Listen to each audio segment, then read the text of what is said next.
नमस्कार बंधुरा आमार पाँचफोड़न चैनेले आपनादेर सबाइके स्वागत।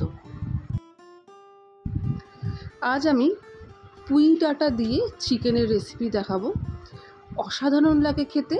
तबे एखाने एकटा कथा बलार आछे, एखाने किन्तु बाजारे पावा कचि कचि पुई डाटा होले हबे ना, बाड़ीते अनेकेरই पुरोनो गाछ थाके जार गोड़ार मोटा अंशटा दिएई किन्तु এই চিকেনের রেসিপিটা করা হয়। তাই সেক্ষেত্রে একটু অসুবিধা আপনাদের হবে, তবে জোগাড় যদি করতে পারেন তাহলে পুই ডাঁটা দিয়ে এই চিকেন কষার রেসিপিটা কিন্তু অসাধারণ লাগে। একবার অবশ্যই যদি পেয়ে থাকেন তাহলে ট্রাই করবেন। আর যারা আগেই পুই ডাঁটা দিয়ে চিকেন কষা খেয়েছেন তাদের কেমন লাগলো সেটা অবশ্যই জানাবেন।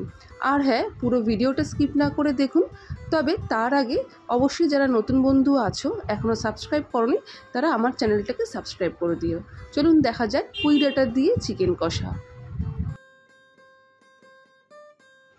আমার এখানে 500 গ্রাম চিকেন রয়েছে, ভালো করে আমি ধুয়ে নিয়েছি, পরিষ্কার করে নিয়েছি।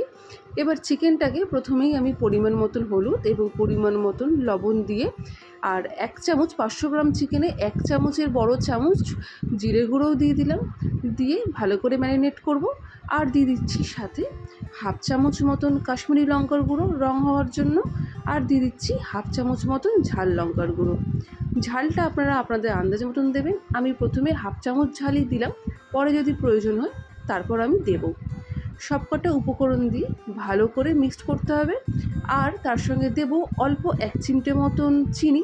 চিনিটা অপশনাল, আপনারা চিনিটা অ্যাড করতেও পারেন নাও করতে পারেন, তবে চিনিটা দিলে রঙটা ভালো আসে এবং টেস্টও ভালো হয়। তাই খুব সামান্য পরিমাণ চিনি দিতে হবে, মানে এক চিমটে মতন দিলেই যথেষ্ট।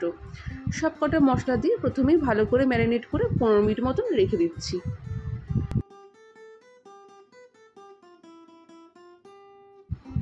চিকেনটা সব গুঁড়ো মশলা দিয়ে ম্যারিনেট করে রাখা আছে। এবার আমি এবার অন্য মশলা বানিয়ে নেব।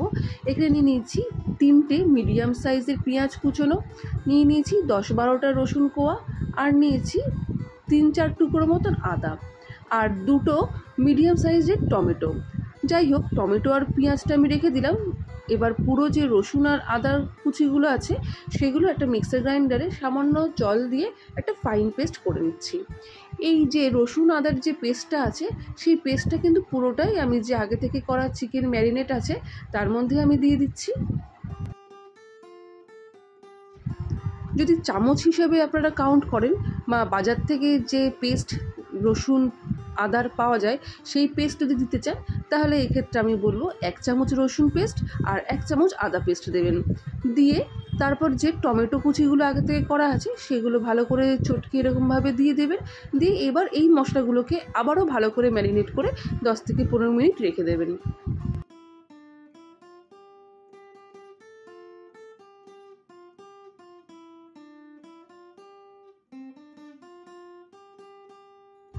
আদা রসুনের পেস্টটা কিন্তু খুব ভালো করে মেশাতে হবে।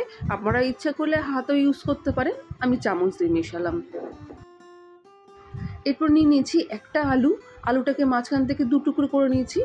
আলু আমি বেশি দিইনি, তবে যদি আপনাদের বাড়িতে যদি আলুর ভক্ত বেশি থাকে তাহলে আলুর পিস আপনারা বাড়িয়ে দিতে পারেন। আর নিয়ে নিয়েছি, দেখতেই পাচ্ছেন পুই ডাঁটাগুলো কীরকম শক্ত মোটা মোটা, এরকম কিন্তু শক্ত মোটা পুই ডাঁটা দরকার। মানে পুরনো গোড়ার যে পুই ডাঁটাগুলো থাকে সেই ডাঁটাগুলো দিয়ে কিন্তু বেশি ভালো হয়। ওজন হিসাবে দেখতে গেলে এখানে 250 গ্রাম পুই ডাঁটা আছে। পুই ডাঁটাটাকে আমি ভালো করে খোসা ছাড়িয়ে নিয়েছি, তবে কিছুটা খোসা থাকলেও অসুবিধা নেই, তবে যেটুকু আছে এইভাবে ছাড়িয়ে নিলেই যথেষ্ট। যাই হোক, পুই ডাঁটা আর আলুগুলো খুব ভালো করে কেটে আমি জল দিয়ে ধুয়ে জল ঝরিয়ে রেখেছি। কড়াইতে নিয়েছি এখানে 3 টেবিল স্পুন মতন সর্ষের তেল। তেলটাকে হাই ফ্লেমে গরম করে সামান্য পরিমাণে লবণ ছড়িয়ে দিলাম। লবণ ছড়িয়ে দিলে কোনো সবজি ওপর থেকে দেওয়া হলে গায়ে তেল ছিটকায় না, তাই লবণটা ছড়িয়ে দিতে পারেন আপনারা, এটা আপনাদের উপকারী হবে। যাই হোক, লবণ ছড়িয়ে যে 2 পিস আলু আমি আগে থেকে ধুয়ে রেখেছিলাম সেই আলুগুলো দিয়ে দিলাম। আলুগুলো ভাজার সময় আগে থেকে যদি লবণ হলুদ না মাখিয়ে রাখেন, তাহলে আলুগুলো ডিরেক্ট তেলে দিয়েও সামান্য পরিমাণে হলুদ আর লবণ ছড়িয়ে লাল লাল করে ভেজে নিতে হবে। মানে আপনারা যেভাবে বাড়িতে মাংস করতে গেলে আলু ভাজেন সেইভাবেই আলুটা ভেজে নেবেন।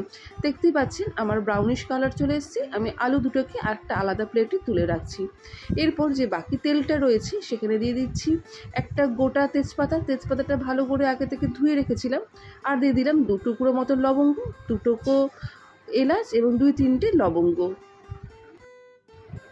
আর দিলাম 2 টুকরো দারুচিনি। সব কটা গোটা গরম মশলা ভালো করে তেলে ফ্রাই করে নিলাম। এরপর দিয়ে দিচ্ছি সেই তেলের মধ্যেই আগে থেকে যে আমি 3টে পেঁয়াজ কুচিয়ে রেখেছিলাম, সেই 3টে পেঁয়াজ।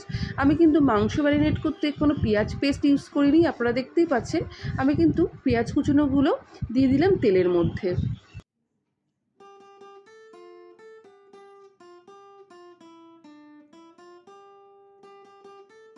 পেঁয়াজটা ভাজার সময় কিন্তু গ্যাসের ফ্লেমটা হাই রাখবেন, মিডিয়াম বা লো করার একদমই প্রয়োজন নেই।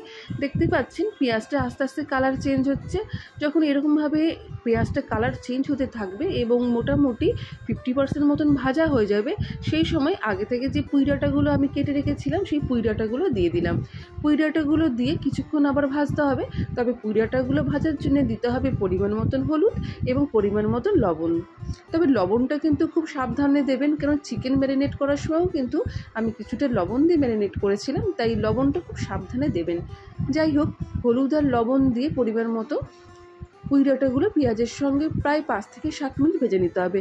গ্যাসের আঁচ কিন্তু আপনারা হাইতেই রাখবেন, কোনো অসুবিধা নেই।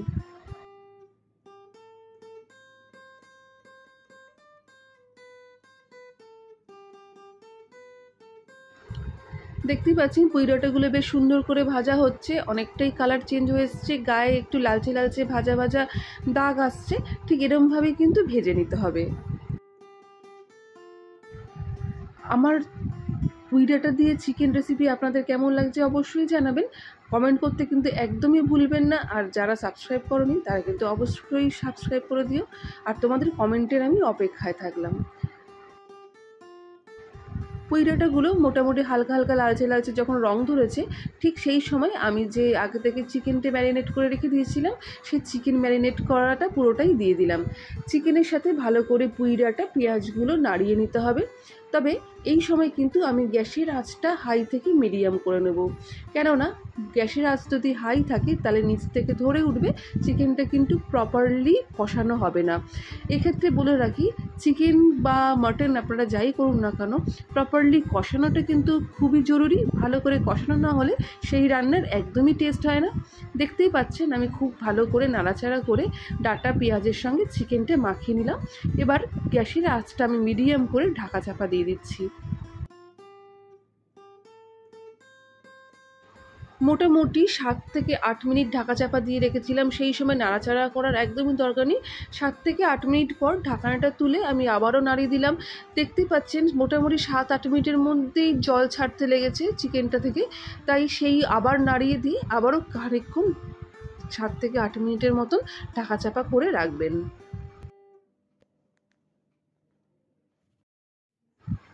ঠিক একইভাবে 7 থেকে 8 মিনিট করে ঢাকা চাপা করে করে মিডিয়াম আঁচে চিকেনটাকে কষিয়ে নেবেন। আমার চিকেনের কালারটা কতটা বদলে গেছে দেখতেই পাচ্ছেন, হালকা ব্রাউন থেকে ডার্ক ব্রাউন চলে এসছে। খুব ভালো করে কিন্তু কষাতে হবে চিকেন। এইভাবে মিডিয়াম আঁচেই কিন্তু চিকেনটাকে কিছুক্ষণ ধরে একটু সময় নিয়ে বন্ধুরা কষিয়ে নিতে হবে। আমার পুঁই ডাঁটাগুলোও কিন্তু চিকেনের সঙ্গে খুব ভালো করে কষানো হয়ে যাচ্ছে। যখন মোটামুটি 50 থেকে 60% কষানো হয়ে যাবে, সেই সময় আমি আগে থেকে যে 2টো আলু ভেজে রেখেছিলাম সেই 2টো আলু দিয়ে দিলাম। আলুগুলো দিয়েও ভালো করে কষিয়ে নিতে হবে ঢাকা চাপা দিয়ে।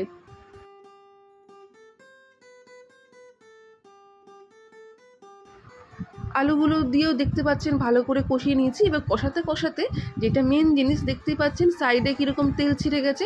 যখন এই চিকেন থেকে কষাতে কষাতে সাইডে তেল ছেড়ে যাবে, তখনই কিন্তু বুঝতে হবে যে চিকেনটা প্রপারলি কষানো হয়ে গেছে। দেখতেই পাচ্ছেন যে কী সুন্দর তেল ছেড়েছে, কালারটাও কতটা পরিবর্তন হয়েছে।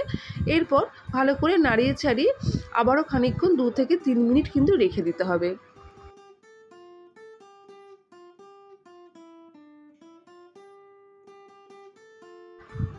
চিকেনটা প্রপারলি কষানো হয়ে গেছে, তেলও ছাড়া হয়ে গেছে। আমি আগে থেকে সসপ্যানে আমি গরম জল করে রেখেছিলাম। এখানে বলে রাখি, চিকেনে কিন্তু একদম ম্যান্ডেটরি যে গরম জল দিতে হবে, কোনো রকম ঠান্ডা জল আপনারা ব্যবহার করবেন না। গরম জল দিলে কিন্তু চিকেনের যে টেস্ট থাকে সেইটা কিন্তু ঠিকঠাক থাকে, নইলে পানসাটে খেতে হয়। তাই চিকেনে গরম জলই ব্যবহার করবেন। মোটামুটি আমার চিকেন সেদ্ধ হওয়ার জন্য যেটুকু জল প্রয়োজন আমি সেইটুকু জল দিলাম। যদি আপনারা মাপ বলেন তাহলে বড় গ্লাসের 2 গ্লাস আমি জল দিয়ে দিলাম। জল দিয়ে আবার ঢাকা চাপা দিয়ে দিলাম। গ্যাসের আঁচ কিন্তু মিডিয়ামই রাখবেন, একদম হাই করার দরকার নেই। দেখতে পাচ্ছেন আমার চিকেনের ঝোলটা ফুটে উঠেছে। এই সময় আমি একটুখানি নুনটা টেস্ট করে নেব। যদি নুন কম মনে হয় তাহলে একটু নুন আপনারা দিয়ে দেবেন। আমি এখানে নুন আমার কম মনে হয়েছে, তাই আমি আবারও হাফ চামচ মতো নুন আমি অ্যাড করে দিলাম। নুন দিয়ে এবার আমি দিয়ে দেবো কয়েকটা কাঁচা লঙ্কা। আমি এখানে 4টে কাঁচা লঙ্কা আমি আগে থেকে চিড়ে রেখেছিলাম, সেই 4টে কাঁচা লঙ্কা দিয়ে দিলাম। এবার হয়তো আপনারা ভাববেন যে আমি কাঁচা লঙ্কাগুলো আমি আগে কেন দিইনি। আসলে কাঁচা লঙ্কাগুলো শেষে দেওয়ার কারণ হচ্ছে, যখন চিকেনটা মোটামুটি সেদ্ধ হয়ে যাবে জল দিয়ে, সেই সময় যদি কাঁচা লঙ্কাগুলো দেওয়া হয় তাহলে কাঁচা লঙ্কার যে সুন্দর একটা গন্ধ থাকে সেটা চিকেনের মধ্যে আমরা পাই। সেটা কিন্তু খেতে বেশি ভালো লাগে। এই কাঁচা লঙ্কার গন্ধটা আমাদের যদি মুখে আসে এবং নাকে আসে, তাহলে আপনারা একবার অবশ্যই কাঁচা লঙ্কা শেষের দিকে দিয়ে একবার চিকেন করার চেষ্টা করবেন, দেখবেন অসাধারণ লাগে। কাঁচা লঙ্কা দিয়েও আবার 3-4 মিনিট মতো ফুটিয়ে নিয়েছি। আমার ঝোল অনেকটাই কমে এসছে, আমি কিন্তু আর বেশি ঝোল কমাবো না। তাই এবার আমি দিয়ে দিচ্ছি একদম শেষ উপকরণ, সেটা হচ্ছে গুঁড়ো গরম মশলা। প্রথমে আমি কিছু গরম মশলা, গোটা গরম মশলা ফোড়ন দিয়েছিলাম। এবার শেষে আমি হাফ চামচ মতন গুঁড়ো গরম মশলা দিয়ে আবার ঢাকা চাপা দিয়ে 3-4 মিনিট রেখে দিলেই গরম গরম ভাতের সাথে কিন্তু পুঁই ডাঁটা দিয়ে চিকেন কষা সার্ভ করার জন্য রেডি হয়ে যাবে। বন্ধুরা, রেসিপি কেমন লাগলো অবশ্যই জানিও। পুরো রেসিপি দেখার জন্য অনেক ধন্যবাদ।